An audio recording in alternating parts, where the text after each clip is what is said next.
Fujifilm is a camera company that really banks on sex appeal to sell its cameras. The retro appearance of the cameras are a big reason why people buy them, alongside the small size and beautiful colors that the X-Trans sensor is capable of delivering. And I think if you're going to use a good-looking camera, you should probably pair it with a good-looking lens. And the Thypoch Simera 28mm f1.4 might be one of the best-looking lenses available for Fujifilm. But this isn't just a good-looking lens, it performs as well as it looks, delivering excellent results that make it an absolute joy to shoot with. And in this video, I'm going to talk about what makes this lens so good and show you plenty of samples, so be sure to stick around to the end to hear all my thoughts.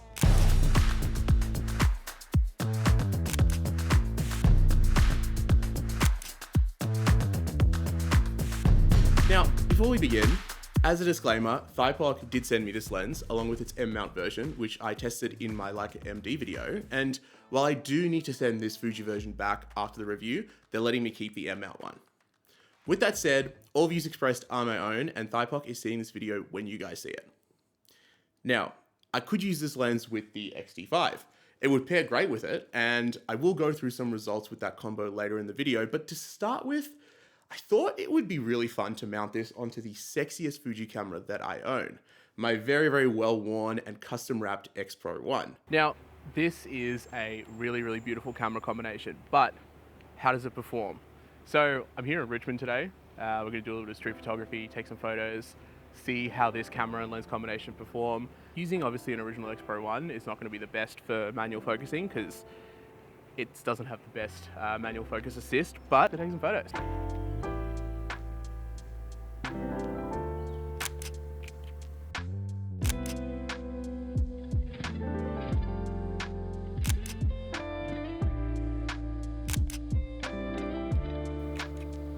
Now, one thing that I think you really need to do is utilize the push, you can push the rear dial in and actually zooms in the magnification on the camera.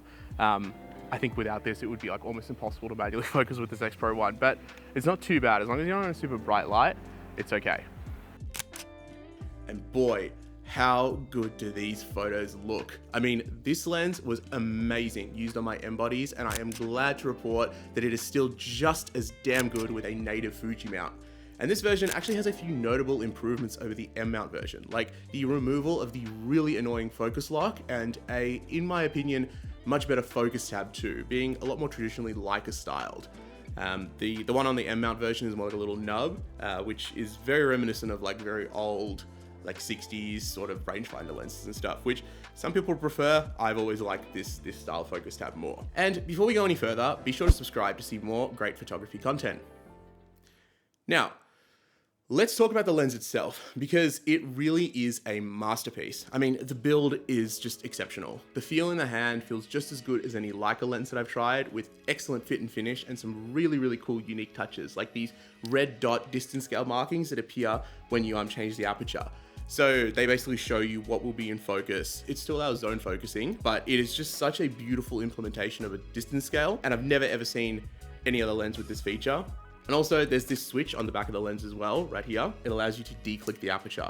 So if you want to use this, I guess, for video, you can do that too. It's very satisfying to play with, and everything just feels like the fit and finish of this lens is just top notch. It's so bloody good. And also the design nerd in me also really appreciates the unconventional font that's been used for all the markings on the lens. It's like this really cool sort of curved, like almost Bauhaus style font. I think it's really unique and really cool. And it also comes with this really beautiful lens hood made out of solid metal, fantastic, super smooth motion. And then without the lens hood, you've got this really nice little steel rim, which some people might not like. I think it looks really good. It reminds me of some of the Voigtlander lenses. I think it looks really nice. Now, if you've never heard of the brand Thypoch before, I don't blame you. It's a new company that I believe is related to DZO Film. There's DZO Film tape all over the box that they sent when they sent it to me. And I did a little bit of research, and I feel like they might be related, or at least work sort of together. They produce amazing quality optics, usually really high-end cinema glass. And while Thypoch initially started to just release M-mount lenses, they have since actually moved to producing lenses for other mounts as well. So this Simera is available in this Fuji XF mount, Sony E mount, Nikon Z mount, and also Canon RF mount as well. And I would love to see a version for L mount too. You know, can I get a shout out for the Lumix shooters? But I can always just adapt the M mount version if I want to, but it is really, really nice to have a native mount to not need an adapter. And I much prefer the focus tab and the lack of an infinity lock on the other versions too. Overall, I really love the design and the appearance of all of Thypoch's lenses. I know they have the vintage inspired collapsible 50mm f2 for M mount as well, which looks great. And I'd love to try that out in the future as well. There is also the 35 f1.4 Simera, which fundamentally looks very similar to this, and I think performs pretty similar as well. But I chose the 28mm because I absolutely love the focal length. I've made a video all about why 28mm is my favorite focal length, and I feel like there aren't as many good 28mm f1.4 primes on the market compared to how many 35 1.4s there are. That being said, being that Fuji is crop, this lens is closer to a 42mm focal length, which is actually alright because I do quite like the 40mm focal length quite a lot as a general walk around lens. And it's been really fun to try something a little bit different, something a little bit wider than a 50, but not quite as wide as a 35. As you can see, someone has left their Bible, so we're going to take a photo of it.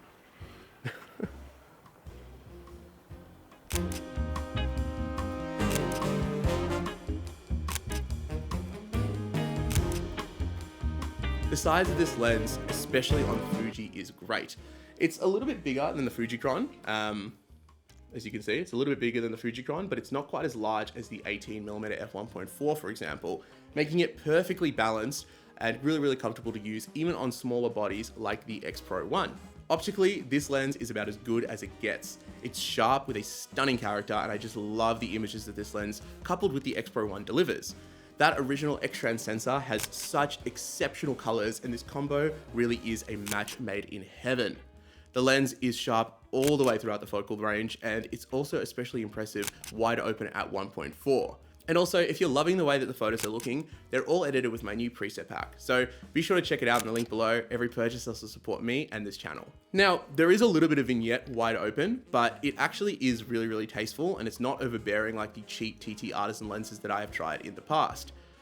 And the bokeh is smooth and not distracting, and it's really awesome to be able to use this lens at night with its nice and bright wide open aperture.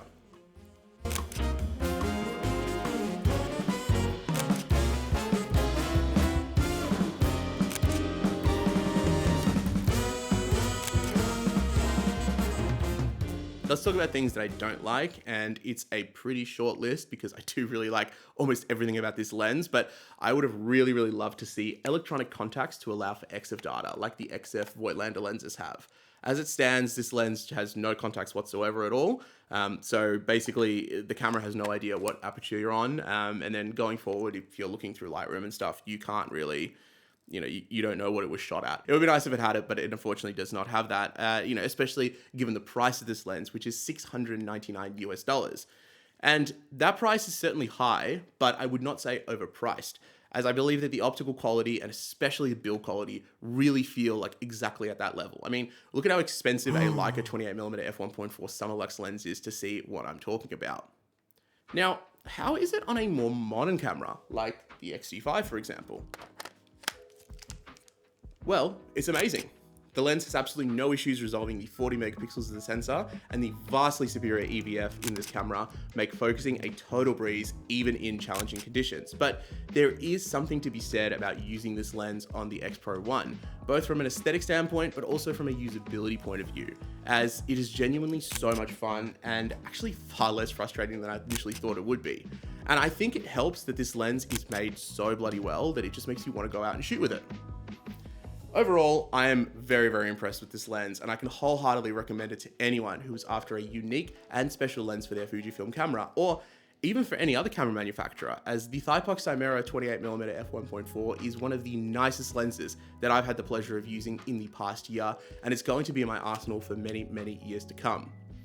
What do you guys think? Would you buy this lens? Do you like using manual focus lenses on your X Pro 1? Let me know in the comments below. Thank you so much for watching, and have a great day.